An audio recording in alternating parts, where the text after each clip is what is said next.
I've pretty much hated every single job I've ever worked. I clock in, I'm not really satisfied with the day-to-day. I feel exhausted being there. I feel drained when I get home. And I'm not really sure why I feel that way.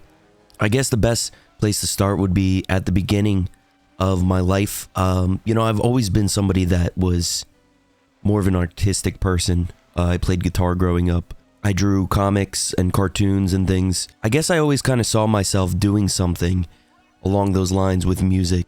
I ended up going to college for music production, and I kind of just always had this dream that I was going to pursue music full time. And, I had very supportive parents growing up, but, they were always tried to at least be realistic with me about, having to work, and they instilled a strong work ethic in me. I would say that my work ethic, even though I've hated every job I've worked, it never meant that I was bad at my job or I didn't care about my job. I think it was just always a longing for something better, something bigger than what I've always wanted to do. So my first job was cleaning bathrooms and doing garbage at a beach in New Jersey. And it wasn't that bad of a job. I mean, for a first job, it wasn't so bad. Obviously, it was a seasonal job. I didn't think I was going to be there forever. But then after that season was up, I ended up going into retail, which I think for a lot of people in high school or just out of high school, that's usually the first thing they get into is working a retail job. And I was working at a skateboarding clothing store called Zumiez. If you guys have ever shopped at Zumiez or you've worked at Zumiez, shouts out to you. You kind of understand where I'm going to go with this. So the thing with Zumiez is they sort of make you feel like you're like a family, if you will, but it still has that very grand corporate structure where you have to meet metrics and things like that, and the people who do sell the best get rewarded. And if you're just a sales associate, you never really get those opportunities because it's impossible for you to clock enough hours to make any of the money that they say that you can make.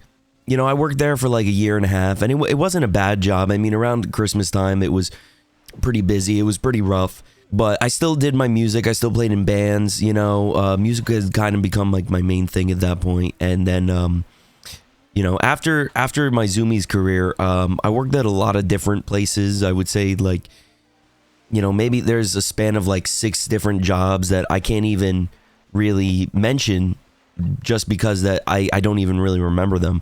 But obviously, I didn't like them enough to stay at those jobs. The one job that I stayed at the longest was working at a liquor store, and that job was pretty cool because I was working with my friend, and it was just kind of like goofing around and being 18 years old, being around alcohol all the time. You felt like the coolest dude ever.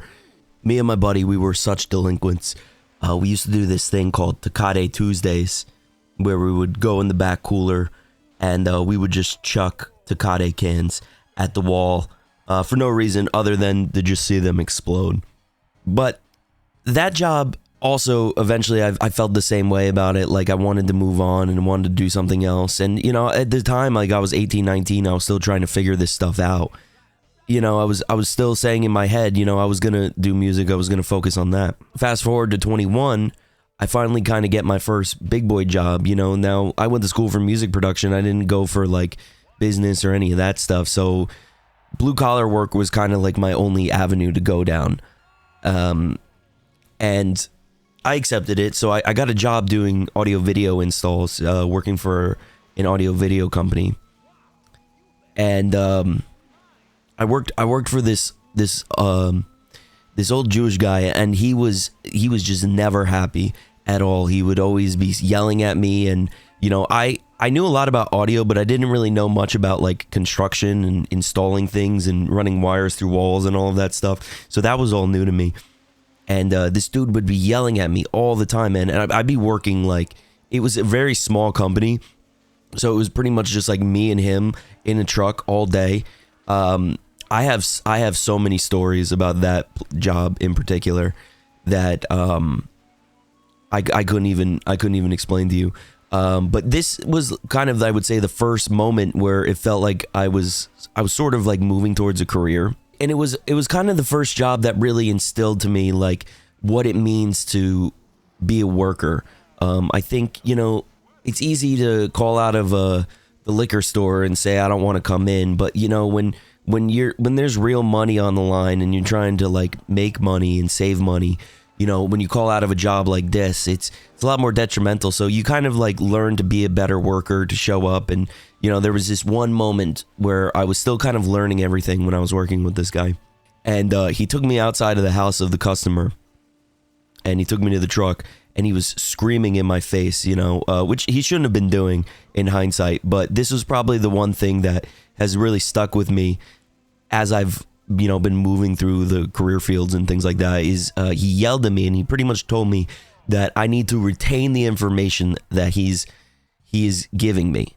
I need to, because it was like a lot of like repeat, do the same thing, making the same mistakes. And he's saying you have to retain the information that I'm giving to you.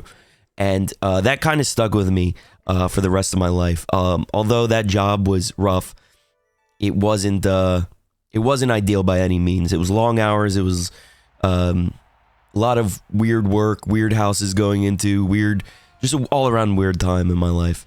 Eventually I felt like I had learned enough from that company that I moved on to another company, and this was a more, doing the same thing, audio video installs and all of that. And this was more of a structured company. One of my best friends was working at the other company, and now he went to this one, and I kind of followed him to this one. And it was just kind of like, it felt like a place that I could grow. Then here comes the thoughts, I'm at this company for like 2-3 years. I'm getting a lot of opportunities. They're sending me to do training on different stuff. I'm getting paid to go to the training. And I'm like, this feels like the real deal. And then I look at the people that I'm working with, and this is no shade at them. They're all very chill. But, they're a bunch of older men, like in their 40s and 50s. And, here I am, a 22-year-old kid, 23-year-old kid making the same amount of money that they're making. And I could see the wear and tear on their bodies and like how disgruntled they are and unhappy they are as people. And I just kind of like reached a breaking point, and it probably didn't help that I was smoking weed like pretty much all day, every day at these jobs too. That's a whole nother story for another video, which I'll probably do. But there was just something with this that I just needed to make a change. I felt like I couldn't stand being at this job anymore, and I just wanted to leave. And so I did. I left, and I actually went and got my my CDL. I went to CDL school. I stopped smoking weed. I went and got my CDL, and now I work a job where I needed the CDL to get the job, but I don't really use a CDL. You know what I mean? It was one of those things. I pretty much cut grass, and and even now being at this job for 4-5 years, now I'm 31. I kind of have the same feelings that creep through every once in a while of like, I just don't want to be doing this. I want to be doing something else. And I wonder sometimes if that's the creativeness in me that's like sort of like I like to consider myself a creator. Like I make music, I make cartoons, I make a lot of different stuff. And I wonder if it's that idea of like, I don't want to work for somebody else. I want to create something of my own and be successful with it. That thought alone kind of scares me, because I think about all of the hobbies I've had in the past. And, I think there's this kind of idea with like this gig economy that people talk about, of like turning their hobbies into careers. The idea of if you love what you do, you never work a day in your life. But that kind of scares me too, because what if I, say music took off, right? And I'm touring all the time and I'm playing music all the time. Like, would I truly love it? I feel like the dream has changed a lot for me over the years, being younger, wanting to be like a touring musician and selling out places. And now as a father with 2 kids, I mean, I just want to be able to provide for my family. And it's just a different mindset. And now at the stage of my life, it's like, how do I, it's not like I can just go change careers again. I can't just drop my job and be like, oh, okay, honey, now I don't have a job, so we're gonna have to figure something else out while I try to figure out what I'm passionate about. And I don't really think that's a good way to go either. So how do I, as someone, like, remedy this? I guess is kind of the point of this video, is how do I kind of make myself feel a little bit more at ease with everything. The one thing that I always think about is that it may feel like you're the only person that feels this way, but I'm pretty sure a majority of people out there in the world feel this way. And I think a lot of it has to do with, like, social media and things like that. People see the highlights of people's lives, you know, the curated images that people pick for this to showcase to the world. And, you know, it shows this idea of, like, perfect lives, but you don't really know what kind of goes on behind the scenes.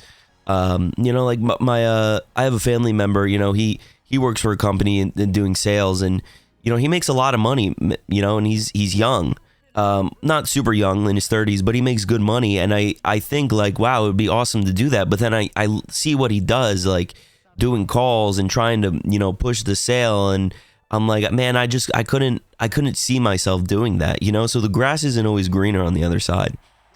I think the best thing for people, especially people who are creative like me, who like to do creative things, I think finding a hobby is probably one of the best things you can do. You know, like I live stream on Twitch. If anybody wants to come by, twitch.tv/chefbugrub. It's a live interactive cartoon show. I put a lot of time into it, and it's a lot of fun for me to do. It's you know, do we have thousands of viewers and do we make a lot of money? No, we don't. Which streaming is a whole nother video that I'd love to talk about. Somebody who's been streaming for a long time and has had a lot of good opportunities, but that's besides the point.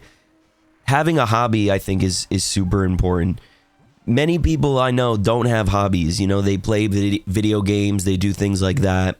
And, like, that's cool, but you have that hobby, but, you know, it's not like people are, like, knitting or, you know, coloring, painting, things like that, playing music.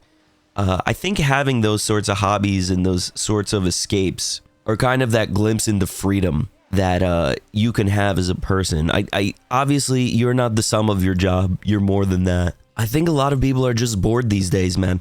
You know, if anything, this YouTube channel I'm making is to kind of help the younger generation, people younger than me, to maybe not make the same mistakes I have, or just to know that, you know, there are other people out there who might feel the same way you do. I would just encourage you guys to find a hobby of some sort, start making something, just something that can be that escape, because if anything, the job that you work allows you the freedom to do the things that you want to do outside of work. It's not always going to be sunshines and rainbows. You're never gonna find the dream job. You're never gonna wake up one day and be the next Elon Musk making millions and trillions of dollars. And I don't even think making more money is always the answer either. I think that might be the trap sometimes too. People say, oh, you know, I left my job that I liked and I went to a job I didn't like because the pay was better. And, you know, your health is worth money too. Remember that. You know, the time you spend home is valuable as well. All of this stuff matters. I just want to encourage everyone that you're not alone. Okay, you can escape this sort of rat race just by finding things that you're passionate about. That's one of the reasons I wanted to make this YouTube channel. Was I sort of wanted this to be like a diary, if you will, of my thoughts and my feelings and what I think, and you know, as sort of like a therapy, I guess you will. This has been Jefferson on Jefferson Speaks. I appreciate you guys. Peace out. God bless. And if you guys enjoyed this, let me know in the comments if you've ever felt something like this, or if you do feel something like this, and ways that maybe you have sort of tried to remedy the situation.